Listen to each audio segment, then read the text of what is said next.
often heralded for its modern architecture, cosmopolitan lifestyle, and its futuristic outlook in just about everything it does, Dubai is certainly one of the most talked about cities these days. In this series of episodes, we're looking to show you how you can visit some of Dubai's hidden gems on a budget.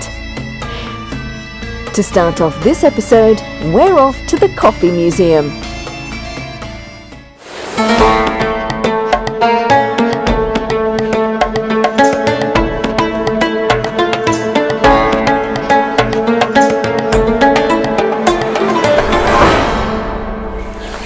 This is UAE on a budget with me, Ems, and I've given myself 150 dirhams, and I'm going to challenge myself to see what activities I can do for a day out. And I've come here to the Al Fahidi historical area in Dubai, next to Dubai Creek, and we're going to start here at the Coffee Museum, where entrance is just 10 dirhams. So let's go and check it out. So I'm here with Kia Pramge, and she works here at the Coffee Museum, which is in the Al Fahidi historical district here by Dubai Creekside in Dubai. Kia, how are you today? Hi, I'm doing good. How are you? Very well, thank you. So tell me, how did you end up here at the Coffee Museum? So it was way back in 2017. I applied as a personal assistant or secretary of Mr. Khalid Al Mula. He owns the place. Mm-hmm. So and then it started, during that time, it started my love for coffee, and it just keeps on going. It's never ending. Was it one of the prerequisites for the job that you must love coffee? Yes. And I bet you get through quite a few cups a day. So tell me a little bit about Mr. Al Mula's passion for coffee. How did it all start for him?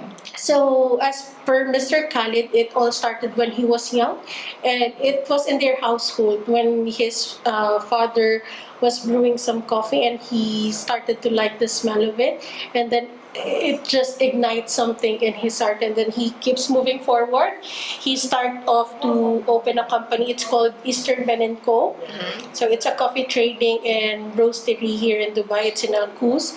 And then he started to collect a lot of antique-related items. If you can see here at the Coffee Museum, most of it are his personal collections, and then some are gifted from by his friends. So and then when there's like a massive collection already, and then he starts to think of opening up a coffee museum, because whenever he travels, he see that there are coffee museums there, and then he come to think of it that why not open in UAE, and then it happens. It's the first in MENA region, Middle East and Africa. And it's really, really nice, because let's face it, not many people don't like coffee. And I guess he's grown up with it all of his life. So turning something that's like a personal passion into something that other people can come and enjoy. And you have lots of different rooms here at the Coffee Museum. You have one filled with grinders from all over the world, and you have the little bit of the different types of beans and where they come from all over the world.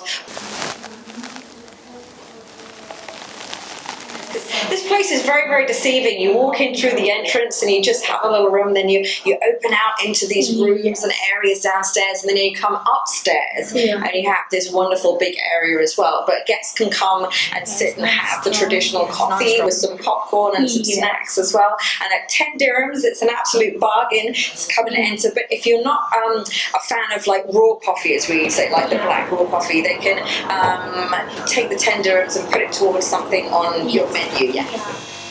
Well, Kia, thank you so much. We're going to go and check out the rest of the museum and have a look at all the rooms and what's on offer. And I'm going to enjoy my coffee. So cheers.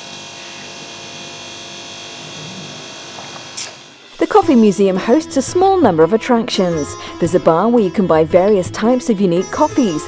On the ground floor, you can sit down and sample some authentic Ethiopian coffee, which goes best with their traditional popcorn. Inside the various rooms, you can see different vintage roasters and grinders. There's also a room dedicated to the history of coffee in the Middle East, showcasing regional antiques.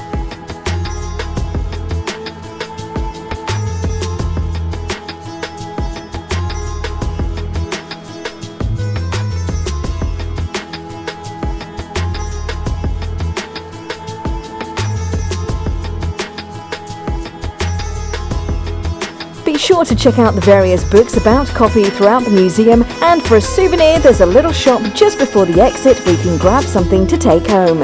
It's a one-of-a-kind attraction for this region and a good start to the day. But now it's time to head over to the Textile Souk for some bargaining.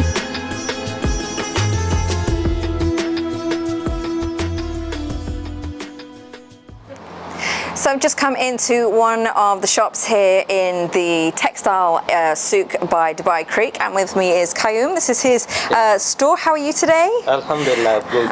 Fantastic. And tell me, what are the most popular things for people to buy in your store? I have Arabic oil perfumes and The frankincense, which is nice to burn in the little clay pots with the charcoal, then Arabic tea Yeah, and green tea, the green tea. and I have very nice Kashmiri shawls. All the shawls as well. Shawl is The most popular. most popular, yeah. Because all us ladies like to take home something pretty to wear when we get home. And do people like to haggle over the price when they come in? Yeah. And we have, what is it? We have the tourist price, resident price, And local price. Yeah. Or I say, good price for me, bad price for you. Yeah, this is best price for you and Bad price for you, but all good price, all good price. But I'm giving good price. Of course, Not of course. high price. But you have some beautiful things in here. I particularly love these stunning this is lamps that you have. Arabic lamp.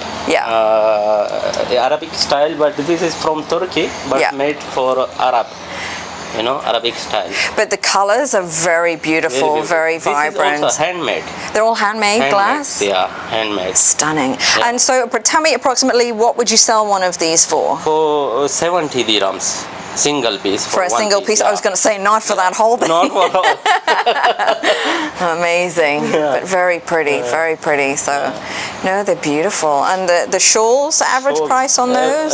Shawls is starting from 25 to 500. Okay. Depends on quality. And how intricate the beading and everything and is. embroidery and handworks, you know, depend on quality and work. Very, very nice. I mean, look at that. How pretty is that? That's just gorgeous. Absolutely gorgeous. How much did they go for? How much would you sell this one for? 150. 150, so that's not Not high price. That's not a lot. That's pretty. Ooh, nice.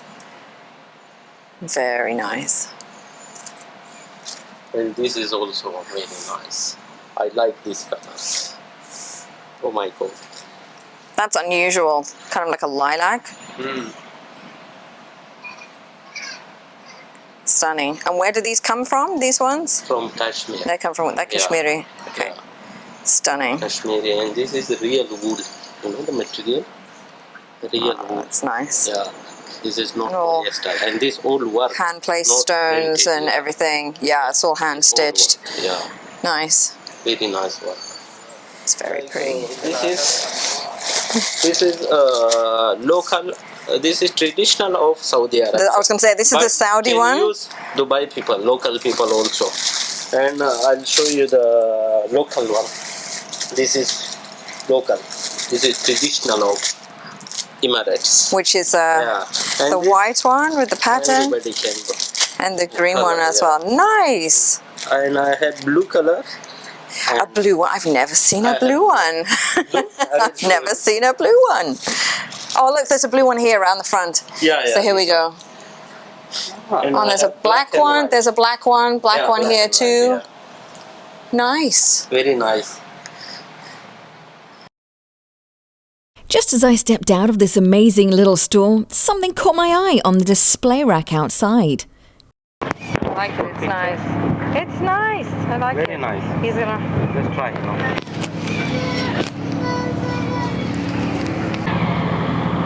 Oh, we're doing it this way? Yeah. Okay. Actually, this really suits me, wearing things like this. I've had it before. It actually suits me. You are looking like Sheikha. You know? You're looking like I Sheikha. like this. Fantastic. Very nice. Great. Was this a good price for me and a bad price for you? I don't know. All that bargaining made me want to grab a drink, so I headed over to a little cafeteria not too far from KM's store, which has a very uniquely named beverage. So I just had a cup of the disco tea, 2 dirhams, and it's a sweet cardamom tea, and it's absolutely delicious, and I highly recommend it. For the final part of today's trip, I took a ride on the traditional Abra boat managed by the Dubai Roads and Transport Authority. So for me, this is like the heart and soul of Dubai. You come down to the Abra station and you can do a private Abra tour. They either do 30 minutes or 60 minutes. So we're going to take a half an hour, and that costs us 60 dirhams, and you get a wonderful tour up and down the creek. So let's go and have a look and see what we can see.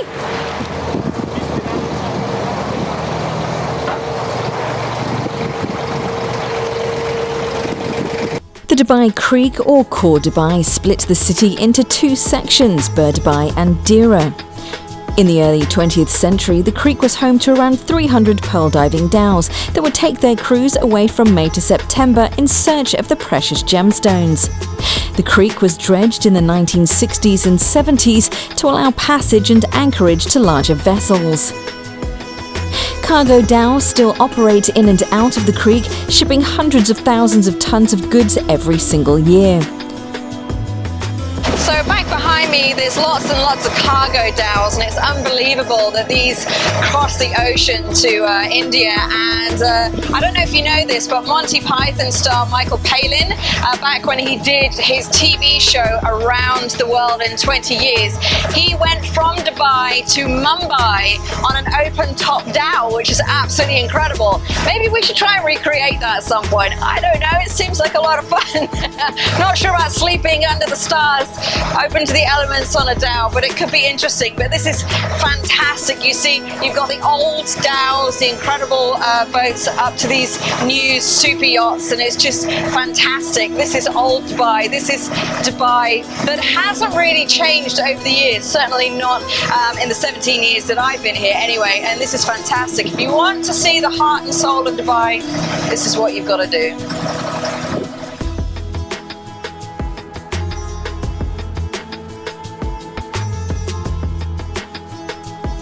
Notable landmark buildings along the creekside include the Dira Twin Towers, Dubai Creek Tower, the NBD headquarters, and it's also home to the Creek Golf and Yacht Club. The creek has been extended in recent years to include the Dubai Water Canal as part of the Business Bay development. But most of all, it's just nice to take an Abra ride and enjoy the scenery.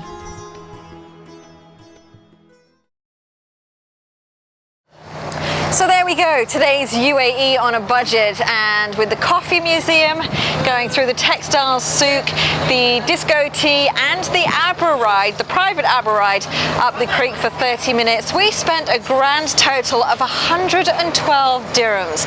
Not bad for a day out, and that's well under budget of my 150. So there you go, you can do things out and about in Dubai and not spend a fortune.